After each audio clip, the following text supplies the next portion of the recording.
Assalamualaikum warahmatullahi wabarakatuh. Nama saya Wiwi Purnamasari, semester 1, Prodi PGMI, kelas online.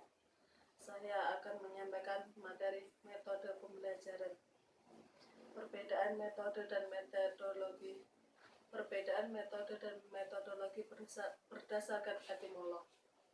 Metode atau metode berarti metode atau cara, sementara metodologi terdiri dari dua suku kata, yaitu metode dan logos, yang artinya adalah ilmu tentang metode.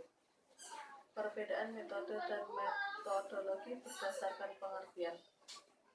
Metode adalah prosedur, teknik, atau langkah untuk melakukan sesuatu, terutama untuk mencapai tujuan tertentu.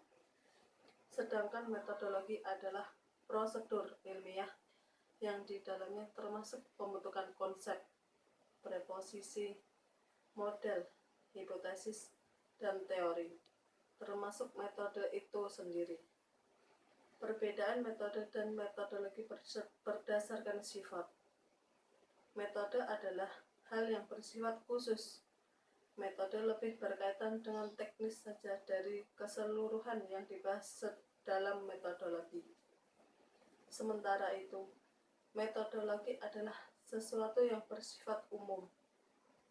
Metodologi merupakan sistem panduan untuk memecahkan persoalan, dengan komponen spesifiknya adalah bentuk, tugas, metode, teknik, dan alat. Berisi pendidik atau guru, orang yang dididik atau peserta didik dengan segala aturannya. Pembelajaran adalah proses interaksi antara peserta didik dengan guru yang melakukan perancangan setiap kegiatan yang akan dilakukan untuk membantu peserta didik aktif mempelajari atau menguasai materi pelajaran. Macam-macam metode pembelajaran. Berikut adalah macam-macam metode pembelajaran yang dapat diterapkan kepada peserta didik. 1. Metode ceramah. Metode ceramah adalah metode pembelajaran yang berpusat pada pendidik. Dalam metode ini, para peserta didik duduk tenang dan mendengarkan apa yang disampaikan oleh pendidik. Pendidik menjelaskan materi secara lisan dan langsung kepada peserta didiknya, serta memberikan tugas yang harus dikerjakan. Dengan kata lain, peserta didik secara pasif menyerap informasi, sedangkan pendidik secara aktif menyampaikan materi. Namun, metode pembelajaran ini dinilai bisa membatasi kebebasan berpikir dan kreativitas peserta didik, sebab mereka tidak mendapatkan stimulasi motivasi yang memadai untuk berpikir kritis. 2. Metode diskusi. Metode diskusi merupakan salah satu dari jenis-jenis metode pembelajaran. Dalam metode ini, para peserta didik akan bertukar pikiran melalui diskusi untuk memecahkan suatu masalah. Namun, mereka harus mempelajari terlebih dahulu materi yang akan dibahas. Pendidik akan mengamati pemahaman peserta didik saat menjalani diskusi, kemudian menilai hasil akhirnya. 3. Metode eksperimen. Metode pembelajaran eksperimen menyenangkan untuk anak. Dalam metode pembelajaran eksperimen, para peserta didik dapat belajar sambil praktik. Mereka menjalankan proses ilmiah untuk menghasilkan kesimpulan atas suatu permasalahan. Pendidik akan mengarahkan bagaimana eksperimen dilakukan hingga kesimpulan tersebut diperoleh. Misalnya, peserta didik melakukan eksperimen dengan memasukkan benda ke dalam baskom berisi air untuk mempelajari konsep tenggelam dan terapung. Dalam metode pembelajaran eksperimen, para peserta didik dapat belajar sambil praktik. Mereka menjalankan proses ilmiah untuk menghasilkan kesimpulan atas suatu permasalahan. 4. Metode kerja kelompok. Macam-macam metode pembelajaran selanjutnya adalah kerja kelompok. Metode belajar ini sering digunakan di sekolah. Belajar kelompok memungkinkan para peserta didik untuk mempelajari suatu materi dan mengerjakan tugas bersama anggota kelompoknya.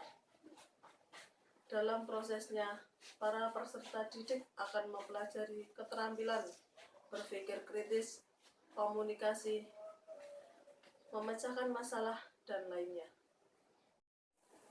5. Metode berbasis proyek. Metode berbasis proyek merupakan metode pembelajaran yang mengharuskan peserta didiknya menyelesaikan proyek yang ditugaskan oleh pendidik. Dalam metode ini, peserta didik memperoleh pengetahuan, berpikir kritis, mengevaluasi, menganalisis, berkolaborasi, hingga membuat keputusan umumnya. Proyek dibuat sebagai jawaban atas suatu permasalahan, seperti bagaimana agar sekolah menjadi lebih asri. Para peserta didik pun menjawabnya melalui proyek yang mereka buat. 6. Metode resitasi. Metode resitasi juga termasuk ke dalam macam-macam metode belajar. Dalam metode ini, pendidik mengharuskan peserta didiknya membuat ringkasan materi yang telah disampaikan melalui metode ceramah visual. Peserta didik kemudian akan menuliskan informasi yang mereka peroleh, mengingat materi yang telah diajarkan oleh pendidik, dan bertanggung jawab dengan hasil ringkasannya tersebut. 7. Metode model. Dalam metode model, pendidik harus menunjukkan kepada peserta didik bagaimana melakukan suatu hal dengan tepat, terlepas seberapa jelas materi yang telah disampaikan. Contoh yang diberikan oleh pendidik akan membantu peserta didik lebih memahami materinya. Misalnya, pendidik menjelaskan langkah-langkah memecahkan soal matematika di papan tulis sebelum menugaskan peserta didik mengerjakan soal yang serupa. Dengan begitu, akan lebih mudah bagi mereka untuk mengerjakannya. 8. Metode tanya-jawab. Metode pembelajaran tanya-jawab di kelas. Jenis-jenis metode pembelajaran selanjutnya adalah tanya-jawab. Dalam metode ini, pendidik akan memberikan pertanyaan kepada para peserta didik.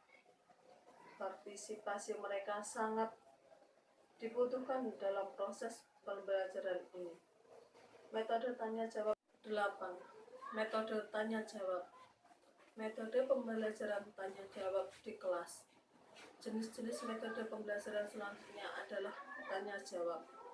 Dalam metode ini, pendidik akan memberikan pertanyaan kepada para peserta didik. Partisipasi mereka sangat dibutuhkan dalam proses pembelajaran ini. Metode tanya-jawab dapat membantu mengembangkan kemampuan berpikir kritis dan pemecahan masalah para peserta didik. Selain itu, metode pembelajaran ini juga dapat melatih keberanian mereka untuk menyampaikan pendapat. Sekian dan terima kasih atas materi metode pembelajaran. Semoga bermanfaat. Terima kasih. Wabillahi taufik wal hidayah. Wassalamualaikum warahmatullahi wabarakatuh.